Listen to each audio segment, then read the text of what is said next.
병원에서 죽기 전까지 주는 정맥주사는 몸을 말라가듯 죽을 수 없게 하고 수분이 넘치는 상태를 유지시킨다고 합니다. 말라가듯 죽을 때 인간은 오히려 죽음의 고통을 덜 느끼는데 병원에서 연명치료에 시달리다가 고통 속에 가시는 분들이 많다는 것입니다.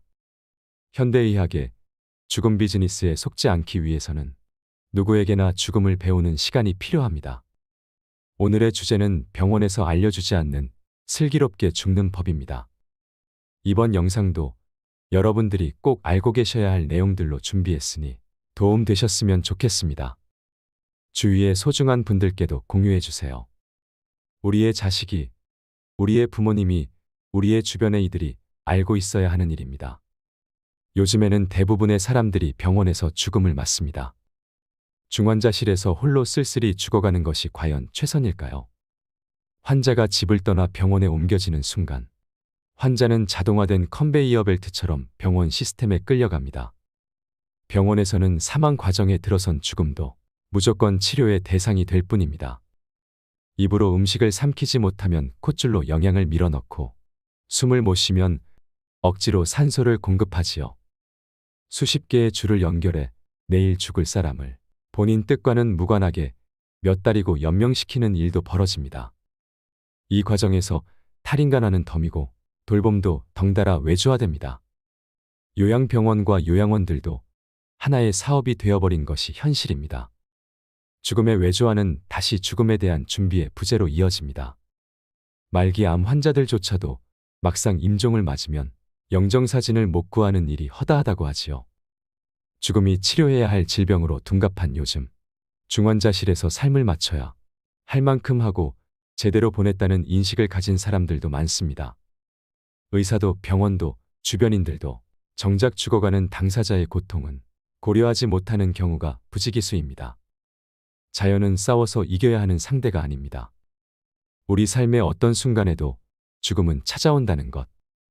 그것이 제가 들려드리고 싶은 죽음에 대한 가장 첫 메시지입니다.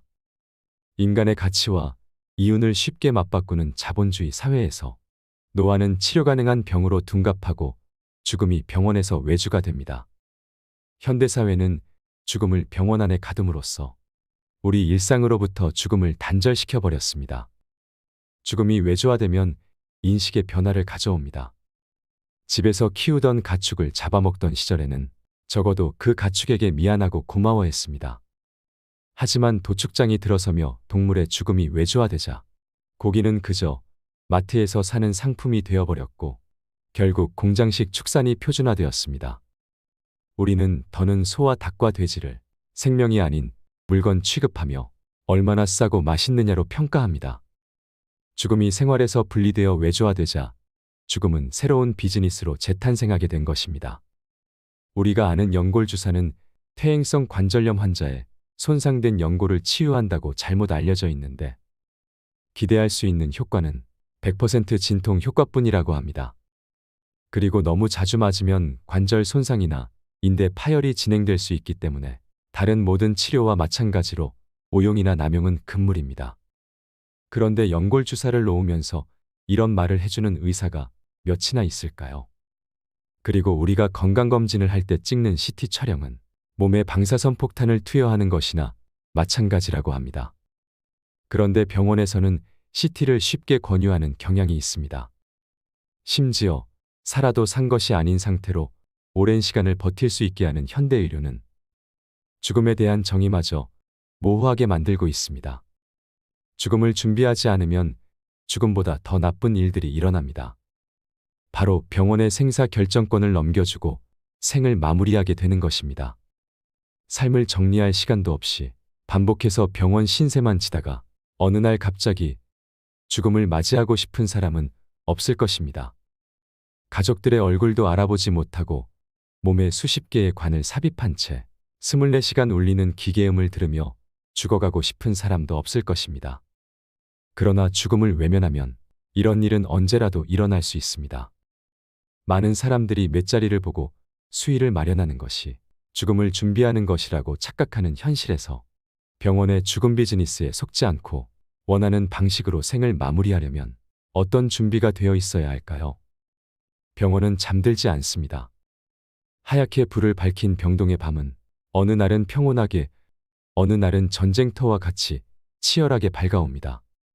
죽음을 말하기 싫어하는 의사와 죽음을 받아들일 수 없는 환자와 가족 사이에 암묵적인 합의하에 중환자실은 환자가 임종을 맞이하기 위한 장소로 급속히 변질되어 가고 있습니다. 한편으로 암묵적인 합의라는 것은 누구도 선택에 대한 부담을 지지 않기 위해 존재하는 것처럼 보이기도 합니다. 갈등의 지점에서 우리는 어떤 선택을 하는가에 대해 생각해 볼 필요가 있습니다.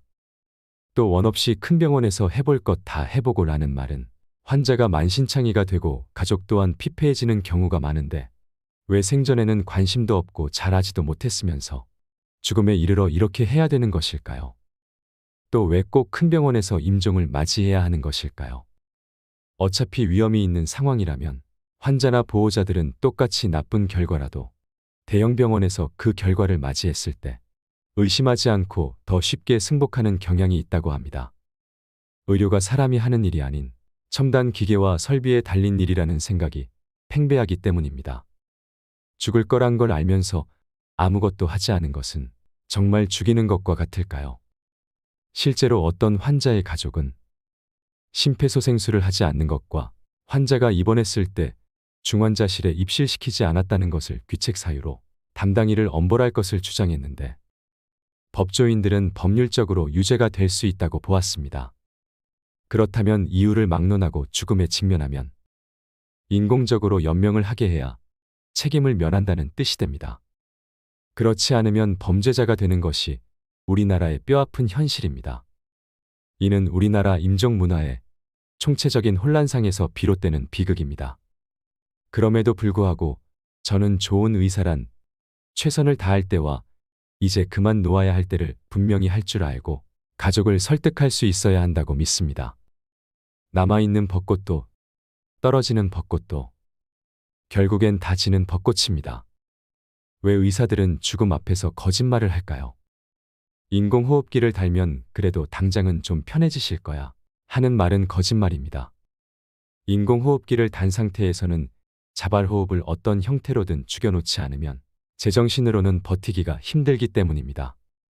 여러분, 한번 생각해 보세요. 자연스러운 호흡 리듬에 반하여 기계가 규칙적으로, 그것도 가슴이 터져나갈 듯한 압력으로 강하게 공기를 불어넣는 것이 어떻게 편할 수 있을까요?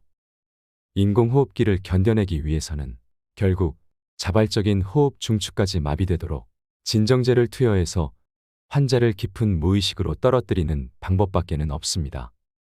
과거 10년간 중환자실 치료 후 생존율은 향상되지 않았음에도 시술 숫자는 크게 늘어서 2003년 평균 3개의 시술을 받던 환자들이 2023년에는 평균 7개의 시술을 받습니다.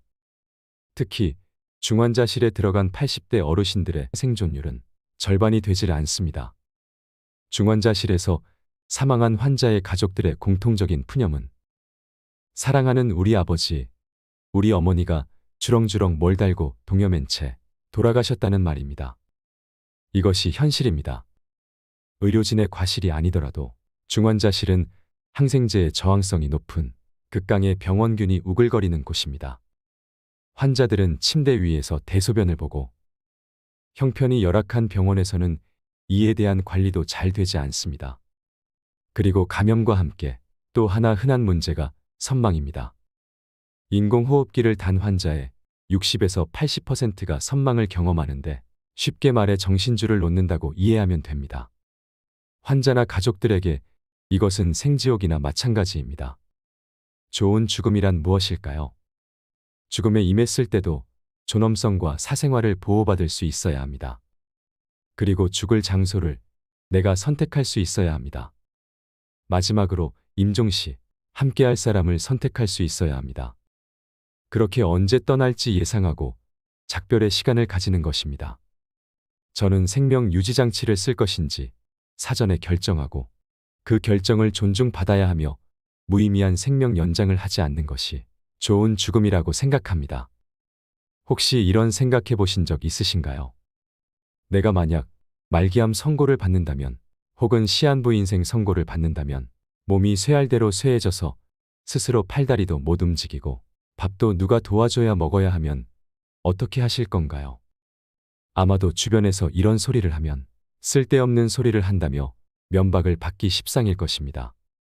어느 순간부터 우리 일상 속에서 죽음이 사라지기 시작했습니다. 아마도 그때부터 우리는 죽음을 일상에서는 없는 일처럼 생각하기 시작했는지도 모르겠습니다. 사회는 죽음에 대해 이야기하기보다는 현대의학의 발달로 인간이 얼마나 오래 살 수 있게 되었는지, 예전 같았으면 돌아가셨을 상황에서 얼마나 극적으로 생명을 건질 수 있는지에만 초점을 맞추고 있습니다. 그러다 보니 사람들은 점점 죽음을 준비하지 못하게 됩니다. 부모님이 돌아가실 때가 되었다는 것도 인지하지 못하고 그저 막연하게 이러다가 나빠지면 병원에 모시고 가면 방법이 있겠지, 이렇게 생각하는 것입니다. 의사들의 사망진단서에는 더 이상 노안이 사망 원인으로 등장하지 않습니다. 필립 노스의 아버지의 유산이라는 책에 보면 이런 글귀가 있습니다. 엄마, 이렇게 쇠약해진 상태에서 병원의 돌봄을 받는다는 건 결국 포박과 학대를 견뎌야 하는 걸 의미해요. 그게 싫으면 병원에 오지 말고 집에 계셔야 하는 거지요. 뇌종양에 걸려 죽어가는 아버지의 곁을 지키며 쓴 에세이입니다. 병원에서는 죽음을 치료하지 못합니다. 다만 죽음의 모습만이 바뀝니다. 한국인 100명 중에 80명은 병원에서 사망합니다. 객사하는 것입니다. 문제가 되는 것은 사람들에게 임종 희망 장소를 물으면 대부분은 가정이라고 말씀한다는 것입니다. 그러나 현실은 그렇지 않죠. 또 우리나라는 다른 선진국들에 비해서 병원에서 죽음을 맞는 비율이 유난히 높습니다. 연구에 따르면 병원이나 중환자실에서 사망하는 경우 삶의 질이나 신체적인 편안함, 심리적 안녕 같은 다양한 측면에서 가정사망보다 좋지 않다고 합니다. 그리고 이러한 죽음은 남겨진 가족들에게도 문제입니다. 우리는 사랑하는 가족이 죽고 나면 굉장히 큰 스트레스를 받게 됩니다. 심할 때에는 외상후 스트레스 장애가 발생하는데, 이러한 외상후 스트레스 장애는 가족이 병원 중환자실에서 사망하는 경우가 집에서 사망하는 경우보다 무려 5배나 높습니다. 애도의 기간이 너무나 길어지고 그 과정에서 남겨진 가족들의 정신적인 문제가 생기는 것입니다.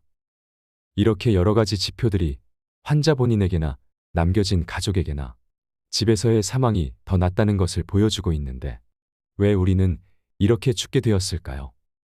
우리가 태어나서 살다가 어느 시점이 되면 병이 찾아오기 시작을 합니다. 그리고 그 병이 누적이 되고 노화가 진행이 되면 결국은 사망을 피할 수가 없게 됩니다. 그런데 현대의학이 도입이 된 다음부터는 병치레를 하더라도 사망까지 기간이 굉장히 길어집니다. 그럼에도 불구하고 노화와 병치레의 누적을 피할 수는 없게 되면 이제 연명치료가 개입을 합니다.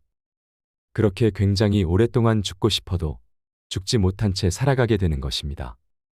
이런 분들의 안타까운 사연은 수도 없이 많습니다.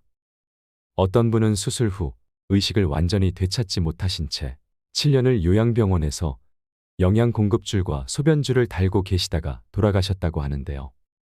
문병을 갈 때마다 고통스러워 보이셔서 가족들 모두가 참담했다고 합니다.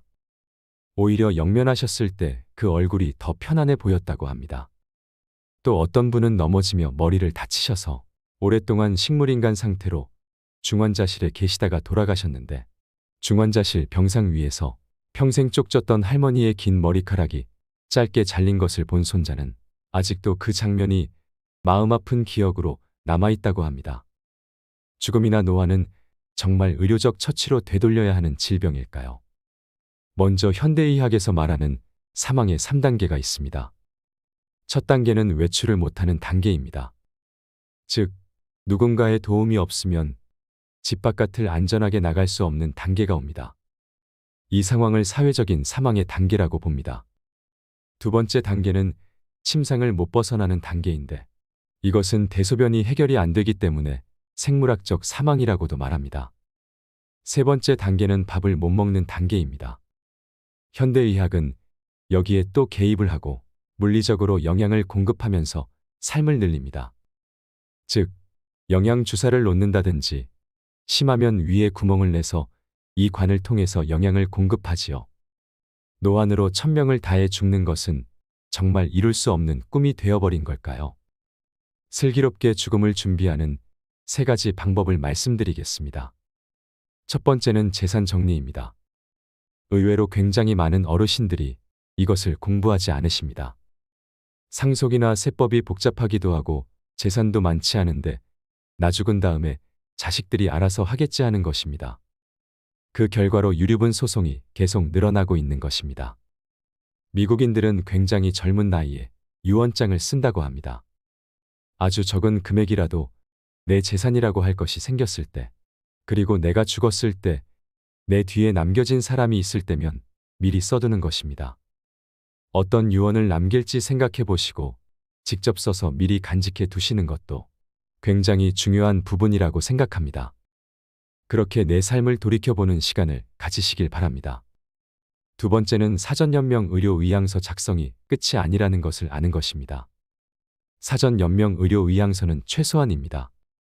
만약 내가 사고를 당해서 뇌사 상태가 되거나 할 때 회복 가능성이 없는데 연명 치료를 중단하기에 조금 더 용이한 절차적인 문제입니다. 그러나 몸 상태가 서서히 나빠지는 노안의 경우에는 사전 연명 의료의향서가 의미가 없는 경우가 많습니다. 요즘 우리 사회에서 점점 웰다잉에 대한 관심이 높아지고 논의가 이루어지고 있습니다. 그래서 사전 연명 의료의향서를 쓰시는 분들도 많죠. 그런데 우리나라에서 사전 연명 의료의향서를 작성했던 33만여 명 중 뜻에 따라 생을 마감한 경우는 725명에 불과했다는 사실을 아시나요? 2023년 현재 기준 180만 명이 사전 연명 의료의향서를 작성했지만 이 중에서 본인의 뜻에 따라 죽음을 맞이하는 사람은 몇 명이나 될까요? 이 서류 하단에 있는 유의사항을 보면 여기에 기록된 이 결정은 담당 의사와 해당 분야의 전문의 1명 모두가 작성자가 임종 과정에 있는 환자라고 판단하는 경우에만 할 수 있다라고 되어 있습니다. 그런데 임종 과정에 있는 환자라고 판단해주는 의사가 잘 없습니다. 큰 대학병원의 응급실에 가보십시오. 분명히 돌아가실 환자인데 누구도 이분이 임종이라고 말하지 않습니다. 폐렴입니다. 신장이 나쁩니다. 탈수입니다. 이렇게 얘기하지 누구도 임종이라고 얘기를 하지 않습니다.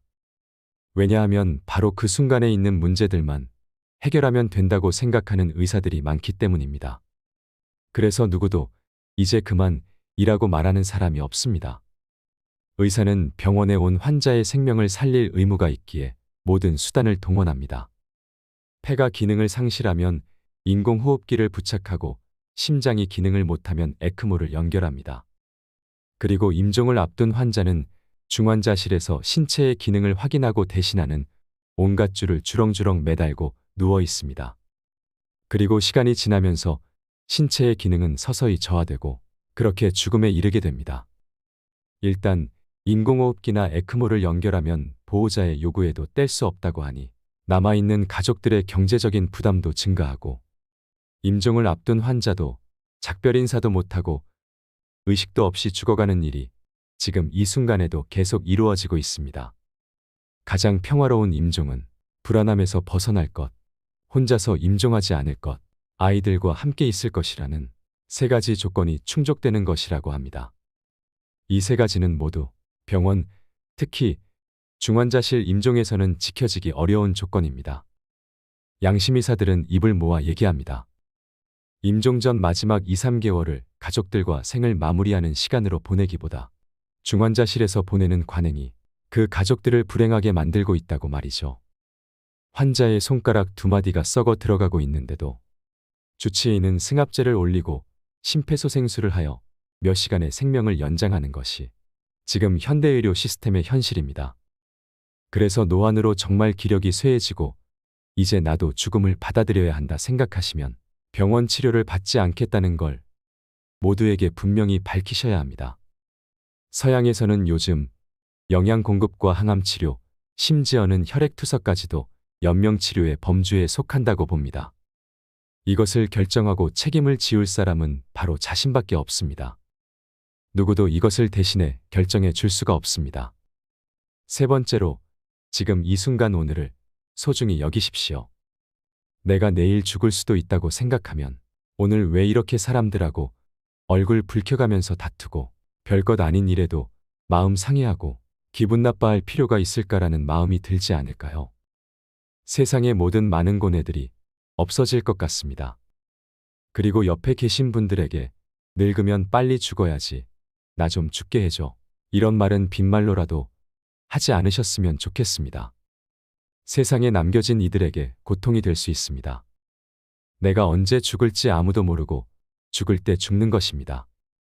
그러니 내가 힘들다는 이유로 입버릇처럼 그런 말은 하지 말아주세요. 데이비드 캐슬러의 인생 수업을 보면 이런 글귀가 있습니다. 삶의 마지막 순간에 바다와 하늘과 별과 사랑하는 사람들을 마지막으로 한 번만 더 볼 수 있게 해달라고 기도하지 말라. 지금 그들을 보러 가라. 우리에게 주어진 남은 생. 사랑하는 이들과 더없이 행복하고 소중한 시간을 보내셨으면 좋겠습니다. 지금부터 말씀드리는 내용은 꼭 기억해 두셨으면 합니다. 우리가 임종이 다가왔다는 것은 어떻게 알 수 있을까요? 임종 일주일 전에는 의식 변화, 진정, 즉 외부 자극에 대한 반응의 저하, 수축기 혈압 감소와 구강 건조 등의 증상을 보인다고 합니다. 특히 임종 하루 이틀 전부터는 혈압이 현저하게 떨어지고 가래 끓는 소리를 내며 눈을 위로 치켜뜨는 증상을 보인다고 하죠. 의식의 변화는 진정과 기면의 단계를 거쳐 혼수와 사망에 이르게 되는데 이는 잠들듯 편하게 눈을 감는다는 표현을 의학적으로 설명한 것입니다. 하지만 일부 환자들은 창난, 환각, 경련 등 임종 직전에 선망을 겪습니다. 의식이 나빠지면 이에 따라 호흡이 불안정해지는데 숨을 몰아쉰다든지 긴 시간 숨을 쉬지 않는 무호흡 증상이 나타나면 임종에 임박한 것으로 보아야 합니다. 하지만 이것을 기억하세요. 무난한 임종 상태로 임종에 가까워지면 오히려 통증은 줄어듭니다. 임종 환자의 가래 끓는 소리를 의학적으로 임종천명이라고 하는데요. 신체 기능이 쇠약해져 기관지에 고인 분비물을 뱉어내거나 삼킬 수 없어지면서 기도 내에 분비물이 쌓여 발생합니다. 임종을 맞는 환자의 절반 정도에서 임종 약 17에서 57시간 전에 들린다고 하는데요. 이 증상이 일어날 때쯤이면 대체로 의식은 혼수 상태이며 환자는 불편함을 거의 느끼지 않는다고 알려져 있습니다. 하지만 이를 지켜보는 가족들에게는 임종의 모습이 트라우마로 남아 환자가 사망한 후에도 수년간 회상될 수 있다고 합니다. 이 시점에 도저히 참지 못하고 환자를 의료기관으로 옮기는 순간 연명치료의 굴레에 들어서게 되는 것입니다. 밥을 못 먹는 단계를 지나 물도 못 마시는 단계가 오면 이제는 정말 살 시간이 얼마 남지 않았음을 알고 이에 대한 준비를 해야 합니다. 통념과 달리 임종 환자는 탈수가 되었다고 해서 갈증을 호소하지 않습니다. 큰 스님이 열반에 들기 전 곡기를 끊고 죽음을 기다리는 경우가 있습니다. 법정 스님도 그렇게 죽음을 맞이하셨다고 하는데요. 불가에서는 죽음을 단순히 인간의 육체가 사망한 것으로 이해하지 않고 육을 입은 생명의 존재가 미혹과 집착을 끊어내고 일체의 속박으로부터 해탈하는 것이라고 이해합니다. 죽음은 어떤 이에게만 벌어지는 특별한 비극이나 천벌이 아닙니다. 저는 가야 할 때가 왔다고 생각되면 이렇게 자연으로 돌아가는 것이 가장 바람직한 형태의 죽음이 아닌가 생각합니다. 김학철이라는 독립운동가를 아시나요? 임종하시기 전에 21일간 물만 드시면서 꼬박 굶고 마지막에 관장을 하고 돌아가셨다고 하는데요. 이렇게 돌아가시면 염할 것도 하나도 없다고 합니다. 마지막으로 김학철 전집에 있는 이 글귀를 들으시면서 어떤 죽음이 좋은 죽음일지 한번 생각해 보시면 좋을 것 같습니다. 노혁명가의 죽음, 은빛 호각. 내 일생을 통해 가장 경계해온 것이 남에게 쓸데없이 폐를 끼치는 일이요. 다른 하나는 번거로움이니. 며느리 너는 나 죽은 날에도 울지 말고 그냥 학교에 가라. 가서 평상시처럼 아이들을 가르쳐라. 위험 있는 삶도 어렵지만 사람이 한 명을 알고 자신의 죽음을 위험 있게 맡기가 쉽지 않거늘. 그러나 선생은 그렇게 했다. 더는 목숨에 연연하지 않겠다며 일체의 병원 치료와 주사를 거부하고 꼬박 20 하루를 굶은 뒤 소년처럼 머리는 면도로 깨끗이 밀고 간호사를 불러 관장하고 중산복으로 갈아입은 다음 남들이 다 잠자는 새벽 2시 반에 조용히 식구들을 깨워 병원으로 갔다. 그리고 평소의 모습처럼 침대에 누워 도란도란 얘기를 하시다가 그만 깜빡 저 세상으로 가시었다. 입가엔 행복했던 날, 손녀와 함께 짓던 미소 자국이 역력했으며 눈가에선 마지막 매섭고 밝은 빛이 빛났다. 향년 85세. 이상으로 인생 철학이었습니다. 철학이 있는 당신의 삶을 응원합니다.